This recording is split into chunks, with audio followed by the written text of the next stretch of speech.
Les 3 filles du millionnaire avaient disparu sans laisser de traces lors de la fête de leur 5e anniversaire. 30 ans plus tard, il fondit en larmes en les revoyant. « Je veux porter la robe rouge », déclara Elara, comme si le choix de sa tenue était la priorité absolue, éclipsant toute la fête installée sur la pelouse. Adèle marqua une pause au milieu du ruban, nouant un nœud jaune dans les cheveux de la petite Isla, puis jeta un regard à son aîné avec un doux sourire. « Alors, mets la rouge », répondit-elle doucement, retournant à sa tâche. Victor traversa le couloir, arrangea ses boutons de manchette et s'appuya contre la porte en bois blanc pour observer. Elara marchait pieds nus sur le sol ciré, la robe rouge lui frôlant les genoux tandis qu'elle tâtonnait avec la fermeture éclair. Ayla soupira et se pencha pour la fermer, tandis que Sylvie, la cadette, assise près de la fenêtre, pliait silencieusement des serviettes en délicats papillons.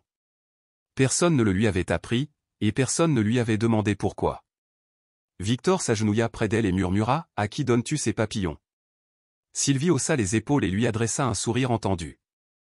Dehors, le jardin du domaine Langston rayonnait, des guirlandes lumineuses pendaient du vieux chêne jusqu'au porche et un gâteau à 3 étages couronnait une table drapée de dentelle. 3 minuscules poupées blondes se tenaient au pied de l'escalier de pierre, prêtes à être photographiées. Les rires des enfants se mêlaient à la douce musique du piano diffusée par un haut-parleur accroché à un lampadaire. Ilara allait et venait, serrant un bonbon en forme de cheval, essayant de terminer la berceuse que son père chantait les nuits d'hiver. « Dors, mes étoiles, ferme les yeux. » En murmurant « Ferme les yeux », elle aperçut sa mère, Adèle, qui observait la foule à travers un verre de vin. Quelques instants plus tard, Richard Grant arriva avec sa femme et son fils. Tandis que Victor le saluait, le fils de Grant s'approcha des sœurs et leur offrit un coffret cadeau rose pâle. « Joyeux anniversaire, Alara. Isla. Sylvie. Mon père a fait fabriquer ces broches en France, j'espère qu'elles vous plairont. » L'excitation du groupe montait à chaque nouvelle arrivée, Madame Green de l'association des entrepreneurs de la ville, Monsieur Whitmore du cabinet d'avocats et d'autres personnalités. Puis Matthew Bellamy apparut, comme venu d'une autre époque. Vêtu d'un long manteau gris, les cheveux impeccables, il portait une petite boîte en bois sculptée. Il sourit et scruta l'assemblée avant de s'arrêter sur Adèle, qui hocha simplement la tête. « Désolé pour le retard, dit-il. J'ai dû passer à l'hôpital. » Personne ne l'inquiéta au sujet de sa femme disparue, décédée des semaines auparavant. Bellamy s'agenouilla et présenta une poupée parlante à chaque fille. Chaque sœur dit une phrase, et la poupée la répète. Elara détourna le regard, indifférente. Ayla accepta la boîte, tandis que Sylvie scrutait les yeux peints de la poupée. Victor serra la main de Bellamy. « Content que tu sois venu. Un médecin aussi occupé que toi doit être très demandé. » Bellamy esquissa un léger sourire. Personne ne devrait manquer le dernier jour de perfection. Victor fronça les sourcils. « Que veux-tu dire ? » ?»« Je plaisante, le dernier jour où les filles auront 4 ans. » Bellamy leva son verre, le regard indéchiffrable. Des rires parcoururent les invités. « Les filles Langston grandissent si vite », remarqua quelqu'un. Adèle s'éloigna, seule parmi les fleurs, ses doigts caressant les perles à son cou. Victor la retrouva et murmura, plus que quelques heures pour les enfants. Le regard d'Adèle resta sombre et immobile, comme une eau stagnante. La nuit tombait, les lumières scintillaient comme des lucioles et l'air se rafraîchissait. Le parfum de vanille du gâteau flottait dans la cour. Victor, assis à la longue table, observait ses filles avec à la fois fierté et inquiétude. Il croyait que c'était le plus beau jour de sa vie. Bellamy leva à nouveau son verre. « Profite bien de cette soirée. Après tout, tu as 3 raisons d'être heureux. Mais n'oublie pas, parfois, la joie est fragile. » Victor s'apprêtait à répondre lorsqu'une voix cria, « Prête pour la photo !»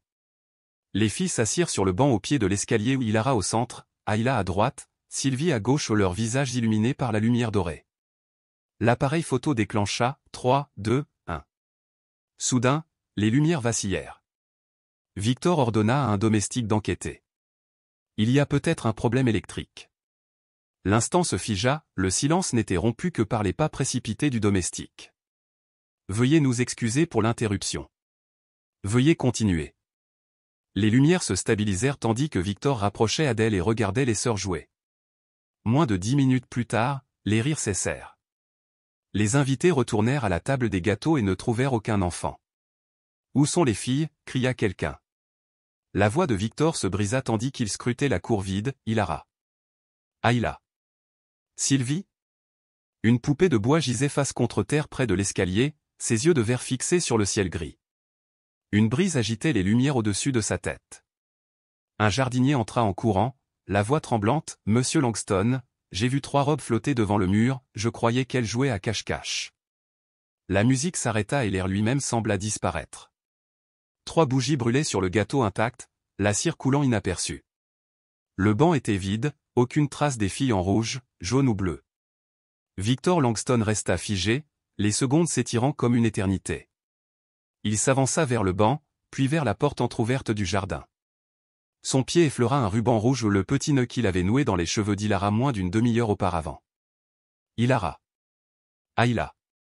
Sylvie. Son appel résonna dans le silence de la nuit, sans réponse mais pressant, tandis qu'il se précipitait à leur recherche. Personne ne vit les filles. Personne. Adèle se tenait derrière la porte vitrée, parfaitement immobile depuis le moment où les 3 visages avaient souri à l'objectif. Elle tenait un verre de vin plein, intact, ses lèvres n'en trouvant pas le bord. Son regard parcourait la foule, sans rien voir, comme si elle attendait un signal silencieux envoyé de quelque part au-delà du parc impeccable du domaine. Bellamy se glissa à ses côtés, une présence sombre à ses côtés. Il ne posa pas la main sur son épaule, ni ne l'appela, il attendit simplement, patient et silencieux, comme une ombre douce. Après quelques battements de cœur, il parla à sa voix si douce que même le vent semblait se taire pour l'écouter. « Tout ira bien, Adèle, murmura-t-il. Essaie de ne pas te briser le cœur, ce n'est pas bon pour toi. » La douleur s'atténuera. Adèle tourna lentement la tête. Ses yeux étaient secs, sans larmes. Elle ne demanda pas comment elle pouvait rester calme, et ne répondit pas. Au lieu de cela, ses doigts se crispèrent sur la vitre jusqu'à ce que ses jointures brillent d'un blanc éclatant. Dans le jardin, Victor se fraya un chemin parmi les invités anxieux, le visage crispé par l'inquiétude. Certains cherchaient du regard près des buissons fleuris, tandis que d'autres se rassemblaient avec hésitation près de la table à gâteaux, murmurant à propos des manteaux et du vent froid ou craignant que les filles ne se soient précipitées vers le lac. Les enfants se blottissaient dans un coin, les yeux écarquillés, le personnel chuchotait à propos des portes laissées sans surveillance et se demandait si quelqu'un remarquerait un enlèvement en cours. Dans le salon de la villa, des rumeurs montaient comme de la fumée. « Combien d'employés cette maison compte-t-elle » demanda quelqu'un. Serait-ce un membre de la famille? La télévision, toujours allumée dans la pièce voisine, diffusait en direct une vidéo de l'extérieur du domaine Langston.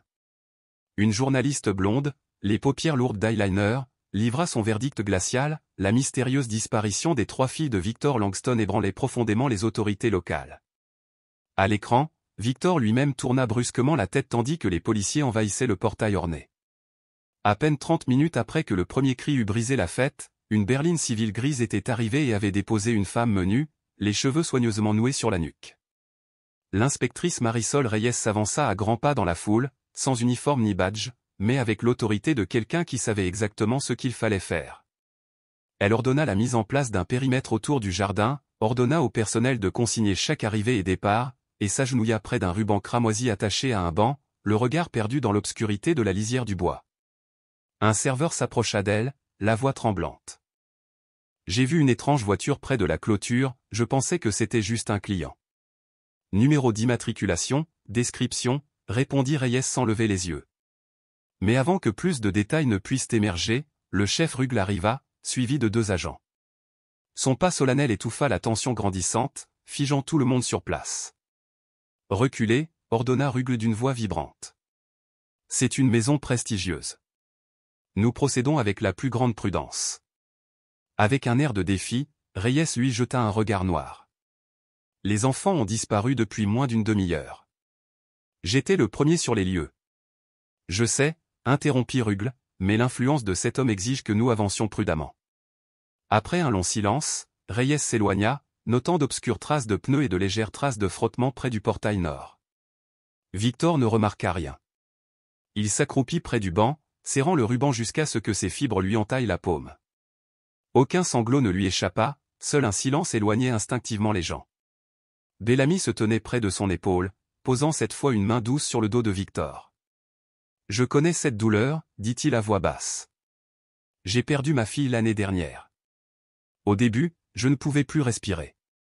Puis, la douleur, d'une manière ou d'une autre, a commencé à s'atténuer.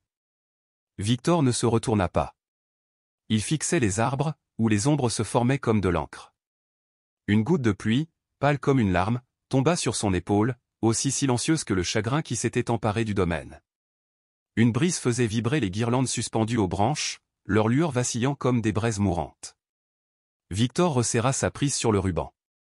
Personne ne vit ses yeux, mais quiconque les aurait vu quelque chose se briser, mais refusant de se briser à un père s'accrochant au dernier souvenir de son enfant avant que l'obscurité ne le rachète à jamais. Le long du chemin sinueux menant au manoir Langston, la mousse s'accrochait aux pierres, et un poteau de clôture penchait, pourri par le temps. Chaque matin, à 7h15 précise, Victor Langston enfilait son vieux manteau de laine au col de velours, nouant un mouchoir blanc dans sa poche. Il arpentait le jardin, veillant à ce que rien de précieux ne lui échappe. Puis, il s'arrêtait devant le banc en chêne usé et écaillé où ses fils étaient assis 30 ans auparavant. Il continuait à l'épousseter, chaque petit geste semblant effacer les traces de son chagrin. Madame Béatrice, sa sœur aînée, l'observait sans un mot depuis la fenêtre de l'étage, comprenant que son frère avait besoin de ce rituel pour éviter l'effondrement. « C'est étrange, dit-elle un jour, tu as tout perdu, et pourtant tu vis mieux que beaucoup de ceux qui ont tout. » La réponse calme de Victor résonna dans sa mémoire, parce que je me souviens de tout ce que j'ai perdu. Les rumeurs circulaient dans le manoir comme des lianes flottantes. Conflits d'affaires, maîtresses jalouses, querelles familiales obscures, chacune chuchotait des théories plus fantastiques les unes que les autres. Victor les entendait toutes, seules les rumeurs, il le savait, survivaient même à la dure et froide vérité. Cet après-midi-là, une pluie fine tombait tandis que Victor dînait seul, la soupe tremblant dans son bol. Béatrice était partie au club de lecture de son église, la télévision occupait le silence avec un reportage caritatif, un petit camp pour orphelins dans les montagnes du Nord. Rire et soleil dansaient sur l'écran jusqu'à ce que Victor se fige. Un jeune bénévole se pencha pour lasser les chaussures d'un garçon, puis se tourna vers la caméra. Ce visage, ses yeux plus qu'une simple ressemblance, mais un écho perçant de quelque chose qu'il avait tant essayé d'oublier. La narratrice prononça son nom, Hilara, autrefois enfant placée en famille d'accueil, qui avait choisi de rester et d'aider d'autres personnes comme elle. La main de Victor secoua la cuillère, projetant la soupe jaune sur la table et dégoulinant sur le carrelage. Il se leva d'un bond, la chaise claquant derrière lui, le cœur battant la chamade. Un silence tourbillonna dans la pièce, seulement brisé par sa respiration saccadée. Sur l'écran, Hilara esquissa un petit sourire doux, la lumière éclairant une tache de naissance en forme de larme sur sa nuque. Victor se rapprocha en titubant, comme s'il craignait que l'image ne se dissolve, et tendit la main tremblante pour appuyer sur lecture, puis sur pause. Dans cet arrêt sur image résidait tout l'espoir qu'il n'osait exprimer à voix haute. Puis il s'effondra sur la chaise, haletant. Pendant plusieurs minutes, il ne fit rien, il n'appela personne, ne rembobina pas la télévision.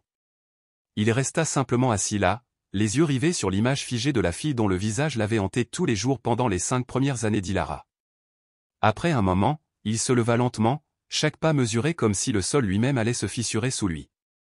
Il ouvrit un tiroir et récupéra une petite boîte en bois. À l'intérieur se trouvait une photo d'un anniversaire 30 ans plus tôt, 3 petites filles perchées sur un banc, une voiture floue en arrière-plan et l'ombre lointaine d'un adulte, une silhouette non réclamée que personne n'a jamais nommée. Il plaça la photo jaunie à côté de l'écran de télévision, ses mains tremblantes mais résolues. Les lignes de son visage, la douce courbe de ses yeux, le fantôme d'un sourire sur ses lèvres, tout cela disait la même vérité. Victor déglutit difficilement.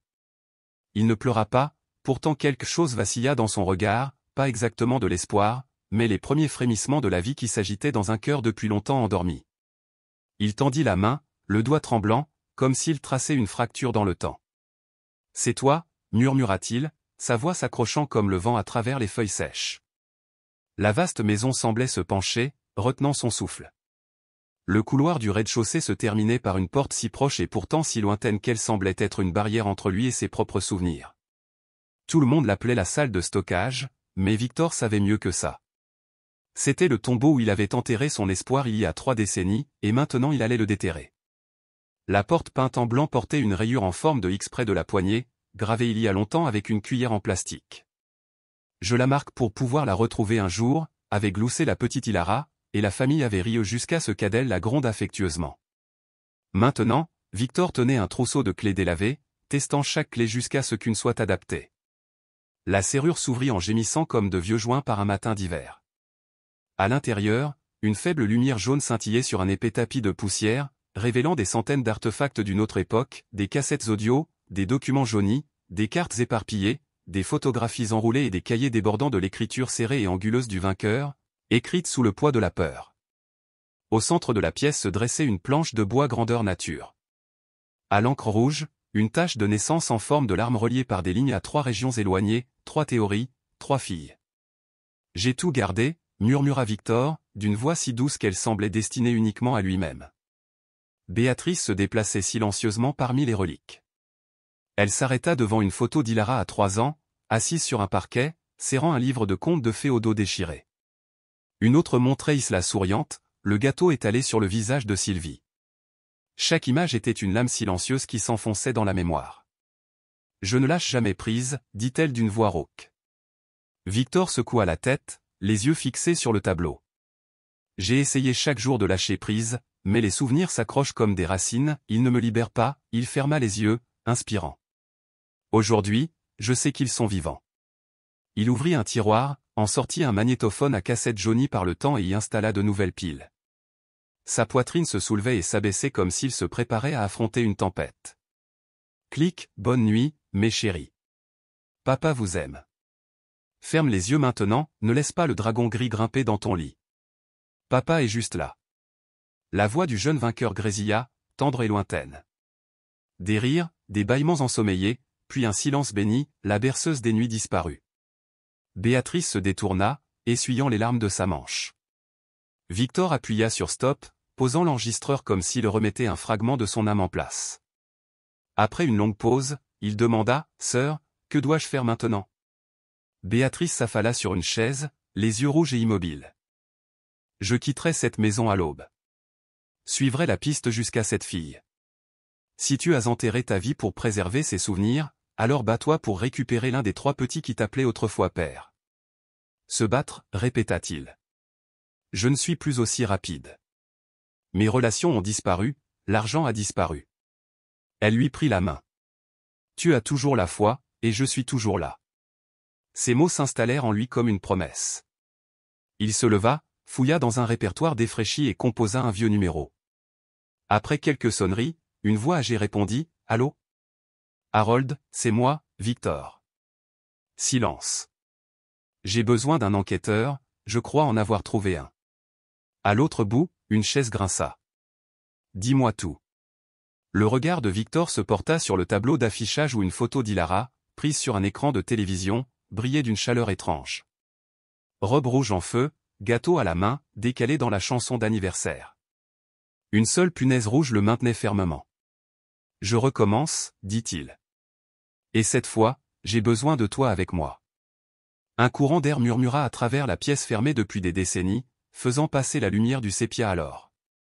Victor examina ses souvenirs renaissants, non pas un tombeau de chagrin, mais une salle de guerre pour reconquérir la vérité. Aujourd'hui, il n'était plus seul. Victor lui tendit un journal avec la photo d'Hilara. C'est tout ce que j'ai, et ma mémoire, dit-il. Jérôme ouvrit son ordinateur portable et commença à taper. La lueur bleutée de l'écran éclairait son visage, le rendant presque inexpressif. Pourtant, sous ce silence, quelque chose commençait à bouger. 2 jours plus tard, dans le bureau sombre, Jérôme se tenait devant un tableau d'affichage placardé sur 3 murs, avec des postes TS et des photos décolorées. Il barrait les noms les uns après les autres, le personnel de service, les clients, la famille, le livreur de vin, le jardinier. Il s'agissait de fragments qu'il avait rassemblés à partir d'articles de presse, de comptes rendus d'événements, et même d'extraits oubliés sur de vieilles cassettes VHS. Il s'arrêta sur un nom, Matthew Bellamy. Une courte note à côté disait, Langston, thérapeute familial, a assisté à la fête d'anniversaire, n'apparaît sur aucune photo ni vidéo. Jérôme fronça les sourcils en vérifiant la liste des invités, Bellamy était bel et bien là, mais chaque image et chaque enregistrement le faisaient disparaître, comme s'il n'avait jamais existé. Plus étrange encore, lorsque Jérôme examina les données personnelles de Bellamy dans les archives publiques, il découvrit une note tragique, la femme de Bellamy était décédée un mois seulement avant cette fête fatidique, dans une pièce privée, sans qu'aucune cause ne soit mentionnée dans les documents et avec une autopsie scellée. L'information semblait creuse, comme une pièce vidée de toute preuve. Jérôme jeta un coup d'œil au tableau photo et murmura au bureau vide, « Si vous m'écoutez, laissez un commentaire avec lune s'il fait sombre chez vous, et soleil s'il fait encore jour. » Pourquoi Bellamy, un homme en deuil, avait-il assisté à une fête d'anniversaire pour 3 petites filles, pour finalement disparaître de tous les registres? Et quelle force avait pu effacer son passé si minutieusement? Il rouvrit la cassette de berceuse que Victor lui avait donnée, écoutant attentivement chaque son. La fin fut un long soupir de Victor, suivi des mots « Papa est là ». Mais juste avant, quelque chose d'étrange, un léger clic, presque comme un enregistreur secondaire. Un frisson parcourut l'échine de Jérôme. Il réécouta l'enregistrement et monta le volume. Le clic était plus clair maintenant. Quelqu'un avait enregistré la berceuse de Victor, pas seulement Victor lui-même. Qui avait la cassette? Qui l'a utilisée? Plus tard dans la journée, Jérôme envoya un courriel à Victor. L'objet du courriel était « Il était là ». À l'intérieur, 3 courtes lignes. Matthew Bellamy sur la liste des invités à la fête d'anniversaire, aucune preuve photographique, sa femme est décédée un mois avant la fête, psychologie instable, dossiers personnels et médicaux supprimés après 1993. En dessous, une dernière ligne à part, nous devons démêler toute cette fête et commencer par l'homme sans visage. Tandis que Victor lisait le message de Jérôme, il se leva et se dirigea lentement vers le débarras. Les lumières de la maison s'éteignirent et un vent traversa la vieille clôture. Dans l'obscurité grandissante, l'image de Bellamy réapparut, toujours coiffé d'un fedora noir, les yeux baissés, sa voix murmurant la douleur. Cette fois, Victor ne détourna pas le regard. Il savait que la chasse ne faisait que commencer. La salle des archives se trouvait au 2e étage de l'ancien commissariat de police, là où la lumière du soleil n'arrivait jamais. Des classeurs en métal froid se dressaient tels des monuments du temps, séparant ce qui était connu de ce qui était enfoui. Nathalie Vance posa ses 2 mains sur les accoudoirs d'une chaise en acier, faisant signe à Victor de s'asseoir. Il le fit doucement, comme s'il accomplissait un rituel. Non pas parce qu'il était fragile, mais parce que chaque pas portait désormais le poids d'une douleur indicible. Marisol Reyes était déjà assise. Ses cheveux étaient presque blancs, mais son regard restait perçant et inébranlable, celui de quelqu'un qui croyait que la justice, à force de persévérance, finirait par revenir. « Monsieur Langston », commença Reyes d'une voix grave et directe comme un scalpel, « nous étions autrefois tout près de la vérité, tout près, mais ils ont claqué la porte. » Victor ne dit rien. Il la regarda dans les yeux, confirmant sans un mot qu'il le savait depuis 30 ans. Reyes ouvrit un vieux dossier aux bords effilochés. Une page marquée d'une languette en plastique terne indiquait « Matthew Bellamy ». Elle lut lentement, un psychologue engagé à titre privé pour la famille Langston, à partir de mars 1992. Les dossiers indiquent que les séances de thérapie avec votre femme ont duré près d'1 an, jusqu'à son décès. Nathalie se pencha en avant. Reyes tourna la page, désigna une section expurgée, puis feuilleta une autre photocopie. « J'ai gardé la copie non traitée, dit-elle. Il y a un rapport interne de l'orphelinat de Hopeville, datant de 1991.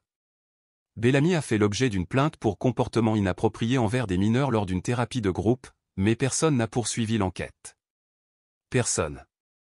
Pourquoi a-t-il été retiré du dossier officiel? Demanda Nathalie, la voix teintée de colère.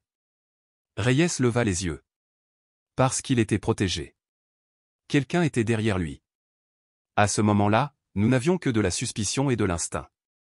Victor resta silencieux, la main légèrement tremblante non pas à cause de l'âge, mais parce qu'il réalisait que la vérité avait été enterrée. Ces 3 filles avaient été confiées à un homme qui tentait de se guérir en brisant les autres.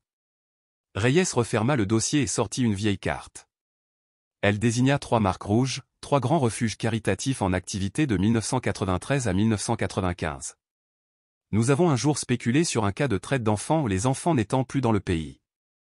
Mais s'il s'agissait d'une rupture de l'écosystème familial, ils étaient emmenés dans 3 lieux différents, isolés mais soumis au même système de manipulation. Bellamy a disparu des archives après la fin de 1993, a déclaré Victor, les yeux fixés sur la carte. Reyes soutint son regard. Mais en 1995, un homme utilisant des documents médicaux sous un autre nom, Henri Delmore, a été admis pour un trouble cognitif temporaire. Son visage ressemblait presque à celui de Bellamy. Nathalie ouvrit rapidement son ordinateur portable et saisit les données. Ce nom a été utilisé pour l'inscription dans une maison de retraite à Eden Ridge, une petite ville de la région des Western Mountains. Le silence retomba dans la pièce, seul le bruit des frappes et la respiration haletante de 3 personnes habituées depuis longtemps à la déception, mais pas encore dénuées de foi. Victor se leva. Ce n'était pas une demande, mais une décision. On y va. Edenridge comptait une route principale, 2 cafés et 3 stations-service. Le vent n'y appartenait à aucune saison, seulement à une tristesse ancienne attendant d'être nommée. La maison de retraite Eden Pinet se trouvait au pied d'une colline, ses vitres poussiéreuses et ses rideaux à moitié tirés semblaient suggérer que personne n'avait jamais besoin de regarder dehors. Victor et Reyes entrèrent. Une jeune infirmière les conduisit par un couloir lambrissé jusqu'à la dernière pièce à gauche. « Monsieur Henry ne parle pas beaucoup », murmura-t-elle, « il n'aime pas les visiteurs. Chaque fois qu'un nouveau se présente, il réagit violemment. » Reyes hocha la tête. « Laissez-nous gérer ça. » La porte s'ouvrit en grinçant. L'air était chargé d'une odeur d'eau de javel et de bois pourri. Un homme était assis sur le lit, les épaules étroites, les cheveux clairsemés, mais lorsque son regard croisa celui de Victor, il se contracta soudain, le reconnaissant. « Bellamy » hurla le vieil homme comme un animal acculé. « Sors d'ici. »« Je ne sais rien. »« Je n'ai plus rien. » Reyes recula, mais Victor ne le fit pas.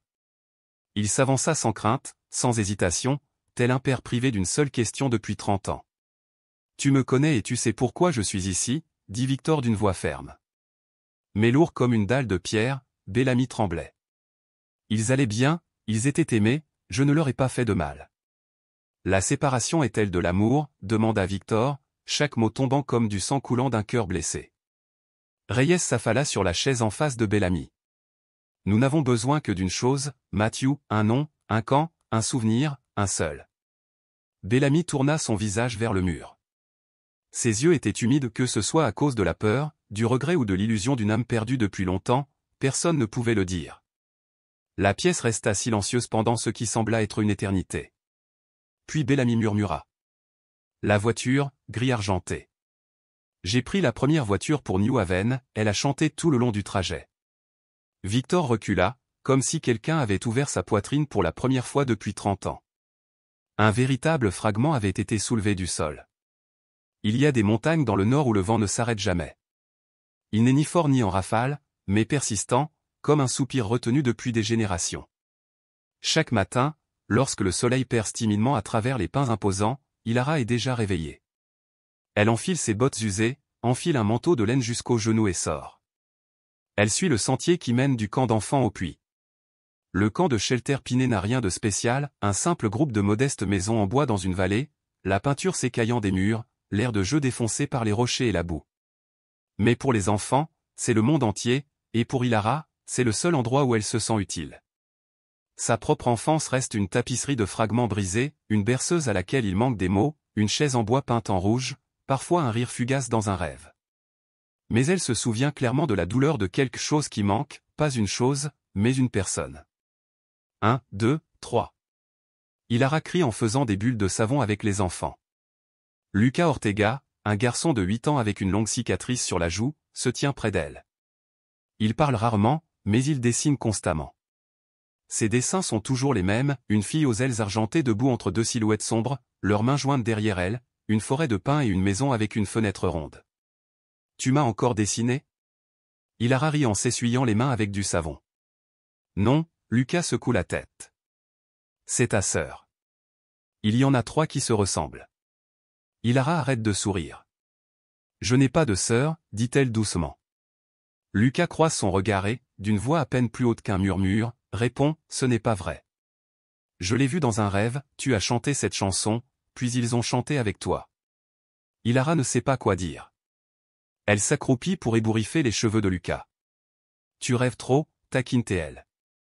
Mais cette nuit-là, seule dans sa chambre, elle commence à fredonner un air étrange, doux et envoûtant, même si elle ne se souvient pas l'avoir jamais appris. La chanson coule de ses lèvres sans effort, comme si elle avait toujours fait partie d'elle. Le lendemain matin, un homme étrange apparaît à la porte du camp. Il porte un long pardessus, le visage ridé, les yeux fatigués mais pas froids. Hilara l'aperçoit alors qu'il étend ses vêtements. Elle s'approche de lui. « Excusez-moi, qui cherchez-vous » demande-t-elle. L'homme la fixe un long moment, son regard se posant sur la petite tache de naissance en forme de larme sur son cou droit. Ilara n'y avait jamais prêté beaucoup d'attention. « Es-tu Ilara » demande-t-il d'une voix basse et rauque, comme si elle était gravée dans la pierre. Elle hoche la tête prudemment. « Je suis Ilara, mais qui es-tu » L'homme ne répond pas. Il baisse la tête, met la main dans la poche de son manteau et en sort une lettre manuscrite soigneusement pliée. Il la place sur la clôture en bois devant elle. « Je suis désolé, je ne peux encore rien dire, murmure-t-il. Puis il se détourne, marchant lentement, comme s'il était libéré d'un lourd rituel. Ilara ramasse la lettre, le cœur battant. Sur l'enveloppe, 4 mots griffonnés à la hâte, papa se souvient encore de la chanson. Cette nuit-là, elle reste assise à sa fenêtre pendant un long moment avant d'ouvrir la lettre. À l'intérieur, l'écriture penche et tremble. Ma chérie, si tu ne te souviens pas de moi, ce n'est pas grave. Je me souviens encore de toi et de chaque mot que tu chantais. Il y avait autrefois 3 petits oiseaux assis sur un banc, vêtus de robes rouges, jaunes et bleues. Tu étais l'un des 3. Le sais-tu? Chaque matin, j'essuie encore ce banc, même si plus personne ne s'y assoit. Lis cette lettre de tout ton cœur, puis décide. Je ne te forcerai pas. Mais si tu t'es déjà demandé pourquoi tu rêves toujours d'une voix qui chante, pourquoi dans ton sommeil il y a 2 petites mains qui se tiennent, alors tu sais que c'est un souvenir, pas une imagination. Il a rappelé la lettre, les mains tremblantes. Dehors, le vent souffle à nouveau dans les pinèdes. Dans son sifflement, elle entend une voix lointaine et ancienne, quelqu'un comme elle, qui l'appelle. Dans la ville, Jérôme Devers et Nathalie Vance appellent simultanément Victor, l'urgence dans leur voix. Dans leurs mains se trouve un dossier transmis par Reyes, détaillé, complet, sans flou. Mathieu Bellamy a utilisé l'hypnose pour supprimer les premiers souvenirs chez les enfants, dit Nathalie, d'un ton glacial. Il avait des complices, qui ont placé les 3 enfants dans des établissements différents. Il a changé leur nom, falsifié leurs dossiers, les a intégrés dans le système de placement familial, un réseau de mensonges. Jérôme ajoute, Reyes a conclu que le mobile était clair. Bellamy a perdu son enfant, sa femme et a subi un grave traumatisme. Il pensait vivre une tragédie, tandis que Victor l'invitait à une joyeuse réunion de famille, c'était une insulte. Il a écrit un jour, la famille est une illusion à laquelle seuls les imbéciles croient. Je vais prouver que c'est un mensonge. Victor reste assis sans bouger. Le vent dehors hurle maintenant à travers les vieilles tuiles du toit, non plus doux, mais insistant. Il souffle fort, comme une voix qui appelle, en avant, pour réunir les 2 autres, pour rassembler les 3 enfants autrefois déchirés, comme des racines arrachées à la terre. Mais cette fois, Ilara a entendu cette voix, la voix dans le vent. La ville de Raventon est cachée dans une petite vallée, ses pentes sinueuses menant au seul hôpital, Raventon-Merci, un bâtiment de 3 étages à la peinture blanche décolorée par le vent et le temps.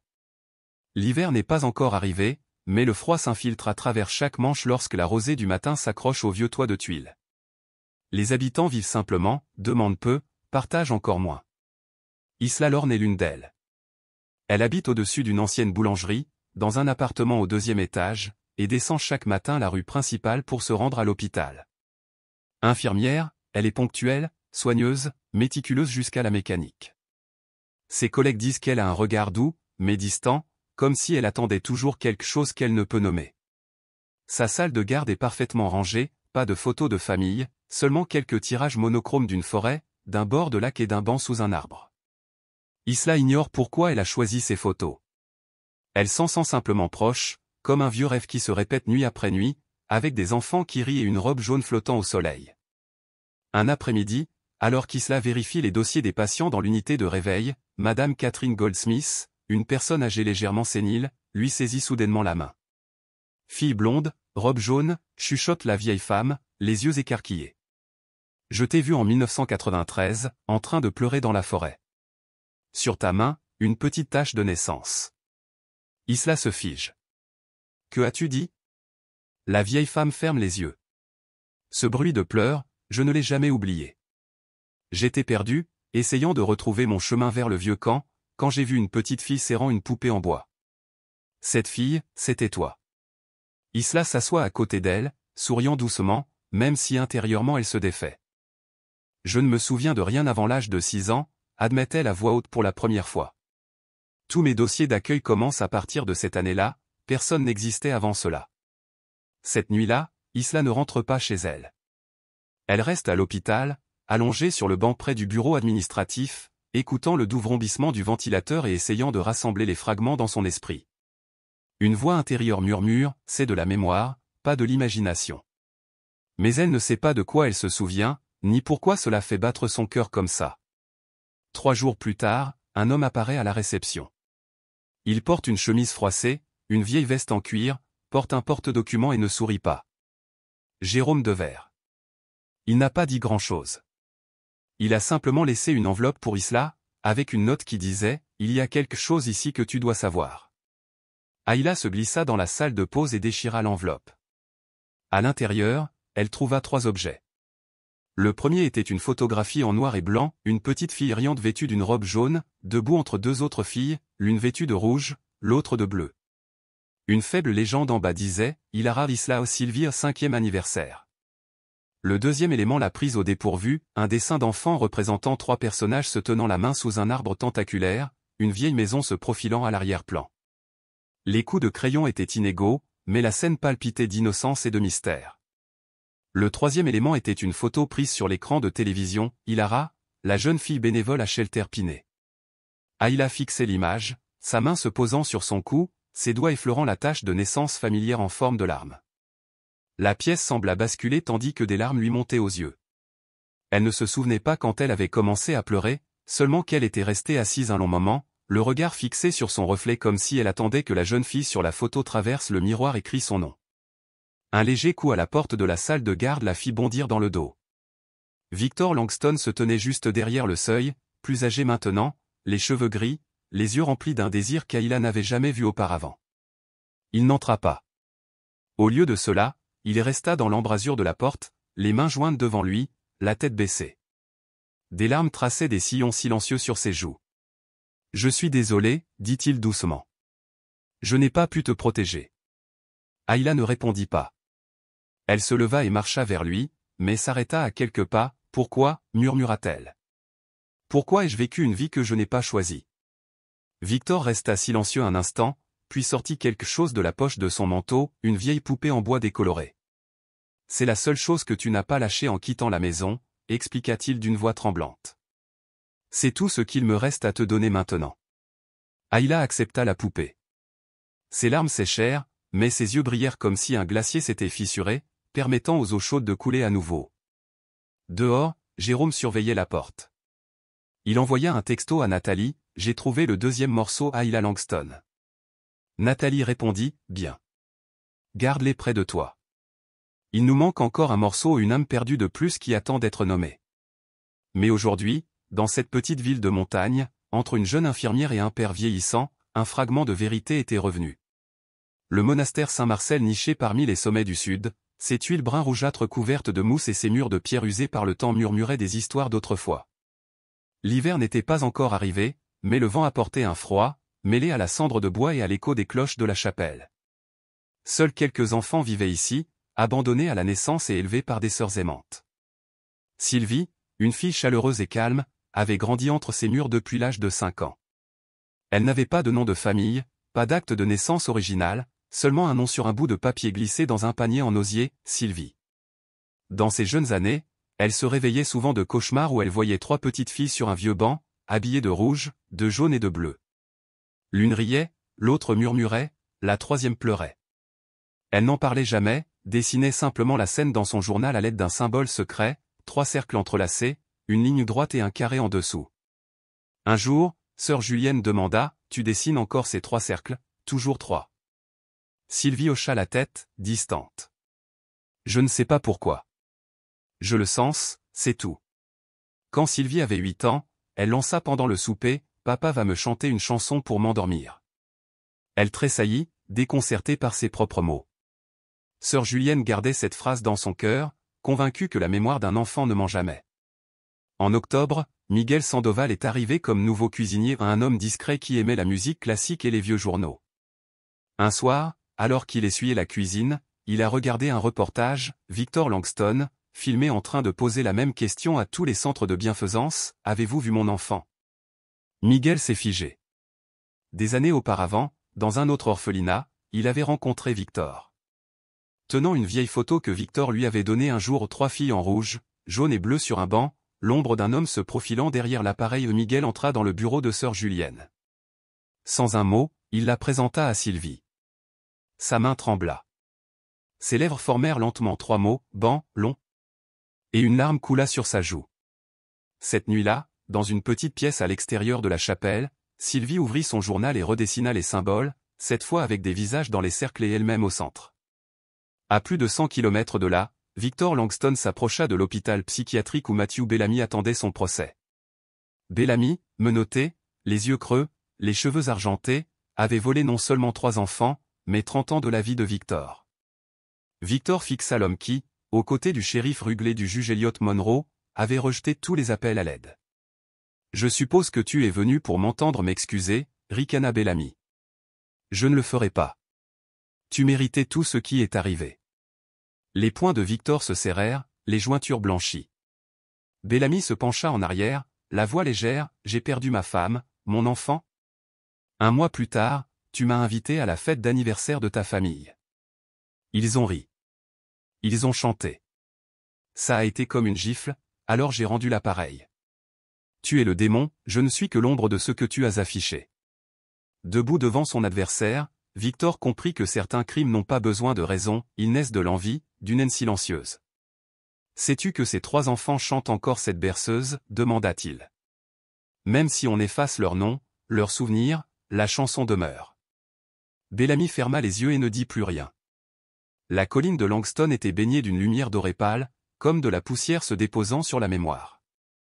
Les tuiles sombres et les pierres patinées du domaine, sa clôture en bois clairsemé, semblaient aussi vieille et pleine d'espoir qu'un vieil homme aspirant à être appelé chez lui. Cet après-midi-là, 3 jeunes femmes sont arrivées, chacune convoquée par une lettre non signée, « Veuillez venir à Langston Hill le 20 octobre.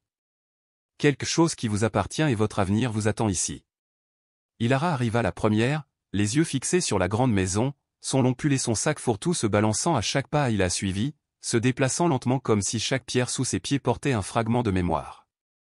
Sylvie arriva avec Miguel, serrant une photo patinée contre le portail en fer. Nathalie Vance les accueillit, leur offrant à peine plus qu'une invitation silencieuse.